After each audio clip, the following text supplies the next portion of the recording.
Olá, pessoal. Nesse vídeo, a gente vai falar de estratégias longo-prazistas e como elas se dividem em duas grandes categorias, que são as estratégias amplas e as estratégias direcionadas. Lembrando, o que são estratégias longo-prazistas? São aquelas estratégias que visam ter o melhor impacto na história daqui para frente. Então, vamos lá. O que são estratégias amplas e estratégias direcionadas? Então, existem dois grupos principais de estratégias para tentarmos ter o melhor impacto possível para todos os seres sencientes na história daqui para frente. De um lado, tem as estratégias amplas, que tentam ter o melhor impacto possível em uma grande diversidade de cenários, e, de outro, as estratégias direcionadas, que tentam ter o melhor impacto possível em cenários específicos. Cada uma dessas estratégias tem vantagens e desvantagens. Vamos ver. As estratégias direcionadas podem ter um impacto muito grande se ocorre o cenário para o qual elas estão planejadas. Entretanto, elas podem ter um impacto muito reduzido ou mesmo um impacto nulo se acontecem outros cenários, se aquilo para o qual elas estão planejadas não chega a ocorrer. Já as estratégias amplas vão ter um impacto positivo em muitíssimos cenários, talvez em quase todos. Porém, esse impacto vai ser mais reduzido do que o impacto que possuem as estratégias direcionadas quando acontece o cenário para o qual essas estratégias direcionadas estão planejadas. E a seguir, então, a gente vai ver alguns exemplos de estratégias amplas e estratégias direcionadas. Então, primeiro, exemplos de estratégias amplas.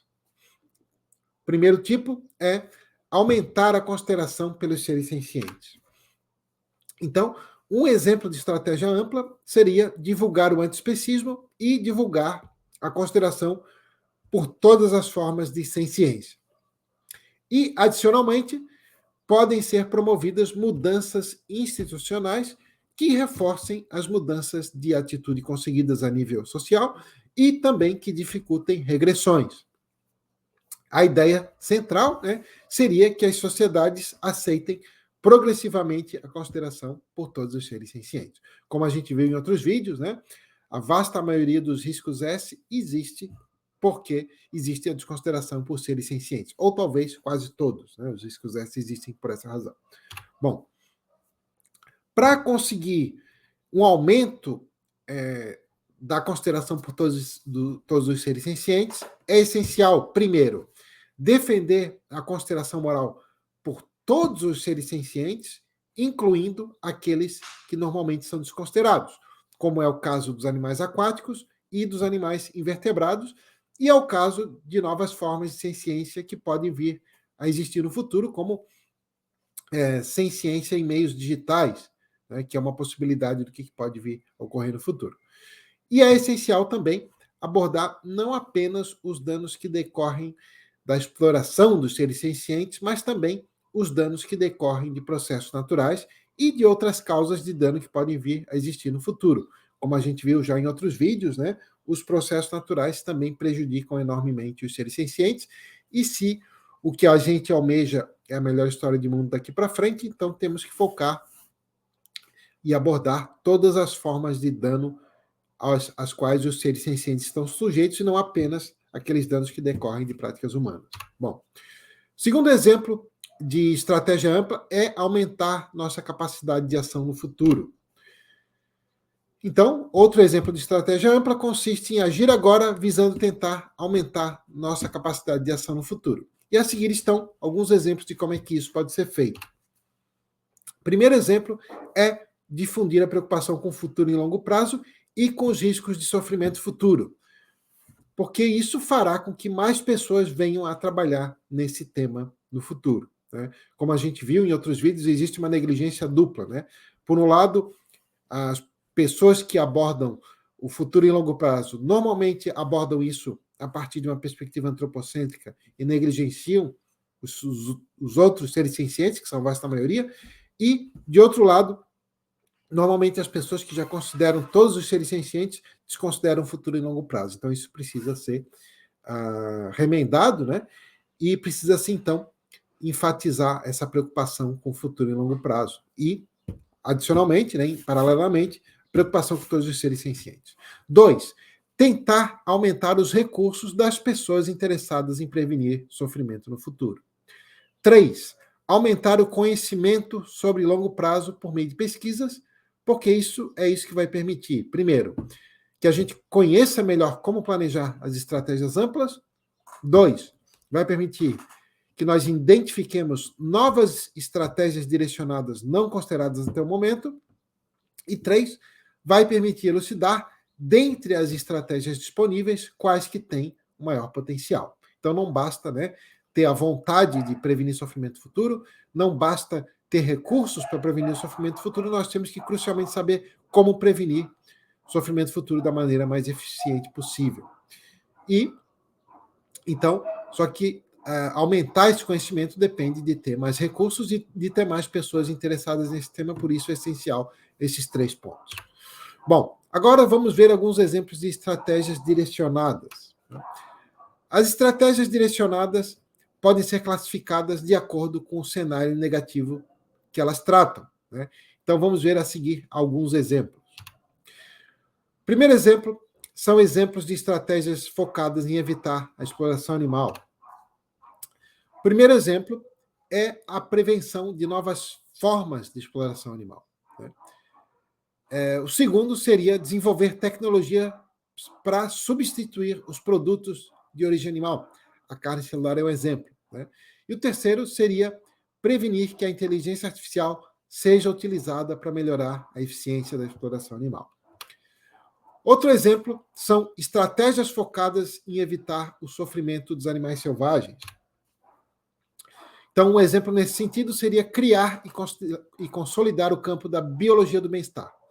O que é a área de biologia do bem-estar? É uma área que estudaria os animais em seus ecossistemas do ponto de vista do que afeta esses animais enquanto indivíduos que possuem o bem-estar, enquanto seres sencientes que podem ser afetados positiva ou negativamente, e não os animais enquanto exemplares de espécies ou enquanto componentes de ecossistemas, que são como normalmente os animais são estudados. Então, a ideia da criação da área da biologia do bem-estar é estudar os animais selvagens enquanto indivíduos sencientes. E essas pesquisas na área de biologia do bem-estar poderiam, então, orientar os programas para reduzir o sofrimento dos animais selvagens. Um segundo exemplo nesse sentido seria criar regulamentação da exploração espacial para evitar a expansão intencional ou acidental de vida para fora da Terra. E aí teria a meta de evitar expandir mesmo a vida não senciente, porque a vida não senciente poderia, depois de muito tempo, evoluir gerando seres sencientes. Então, a gente viu, né, em outro vídeo sobre riscos S, que a expansão da vida para fora da Terra é um risco S, porque tem um grande potencial de multiplicar vastamente o sofrimento, né, para outros planetas, outras galáxias, isso no futuro, né, mas já tem projetos sendo feitos atualmente sobre isso.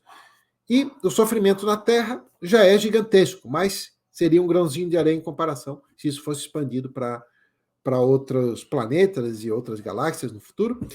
E não existe nenhum debate acontecendo sobre isso e, portanto, nenhuma regulamentação sobre isso. Então, criar regulamentação sobre exploração espacial seria uma maneira de reduzir o sofrimento dos animais selvagens, né?